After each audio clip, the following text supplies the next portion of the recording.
Bekal yang kelima untuk masuki bulan Ramadan adalah kita jadikan bulan Ramadan itu sebagai pendidikan akhlak kita. Membangun akhlak yang baik. Iya. Ini akhlak, subhanallah, pintu ibadah yang sangat besar. Akhlak itu sebagiannya terkait dengan akidah, keyakinan. Sebagiannya terkait dengan amalan. Sebagiannya terkait dengan ucapan. Ada sebagian orang yang kadang berkata, oh enggak usah, akhlak itu enggak terlalu penting. Yang penting kamu itu di atas Al-Quran dan Sunnah, walaupun akhlaknya jelek enggak apa-apa. Ya. Ini keliru ya, dia enggak paham. Akhlak itu bagian dari manhaj. Bagian dari manhaj. Metode seorang dalam berislam. Akhlak yang baik ini, kadang satu akhlak yang baik, itu kata Nabi SAW, seorang dengan akhlaknya yang baik, la yudrik, dia akan mencapai kedudukan al-qa'imis sa'im.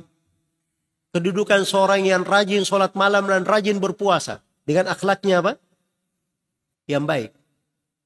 Tapi subhanallah, kita ini memang banyak dari warna-warna pemikiran kita yang perlu diluruskan. Kadang sebagian kepala rumah tangga dia anggap pintu ibadah itu, kalau dia masuk ke rumah, dia sholat, dia puasa setiap hari, Senin Kamis misalnya, puasa Daud, kemudian dia rajin bersedekah. Ya. Dia tidak mengerti bahwa kalau dia masuk rumah, dia senyum kepada istrinya, senyum kepada anak-anaknya, dia berbuat baik kepada keluarganya, dia berinfak lebih didahulukan keluarganya. Dia tidak tahu bahwa ini lebih besar daripada sebagian ibadah sunnah yang dia kerjakan. Itu pintu akhlak. Maka agar Ramadan ini bermakna, kita sambut bulan ini sebagai madrasah untuk kita semua. Iya. Sebagai tempat belajar untuk kita semua. Kita memperbaiki dari akhlak kita. Di bulan Ramadan itu kita dididik untuk tidak berucap yang dusta.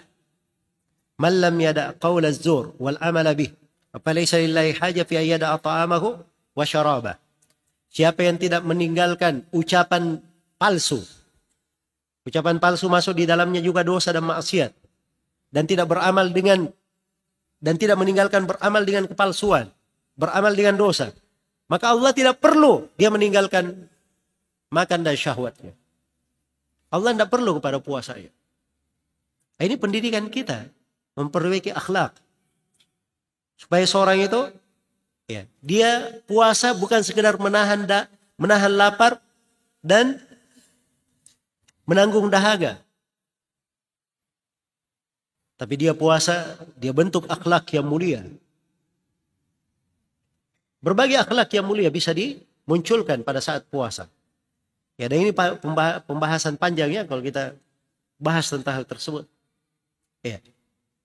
Tapi dia ketika melatih dirinya untuk misalnya menahan lapar. Biasanya orang lapar itu kan cenderung marah. Ya. Maka di sini bagaimana dia puasa itu dia latih, dia tidak marah. Ya. Ketika di bulan Ramadan, dia misalnya berpuasa, terbiasa dengan membaca Al-Quran, terbiasa dengan berdoa, akhirnya tidak berbicara sembarangan. Maka dia terbiasa meninggalkan ghibah, dosa, namimah. Ya. Jelas ya? Yang sekarang ini ghibah, dosa, dan namimah itu menjadi dosa-dosa kecil. Bahkan sekarang ini menjadi suatu bidang dari keahlian. Ada kan yang keahliannya menggibai manusia. Nulis berita tentang gosip-gosip, cerita orang. Itu kan spesialis dalam apa? Ghibah dan namimah namanya. Apalagi masuk dalam media-media sosial ini, subhanallah. Kadang lisannya tidak berbicara, tapi ini dua jarinya ini, ya, itu lebih tajam daripada pedang. Jelas ya? Ini semuanya pendidikan bagaimana kita melatih akhlak yang mulia di bulan Ramadan. Ramadan ini menjadi bernilai dan bermakna. Iya.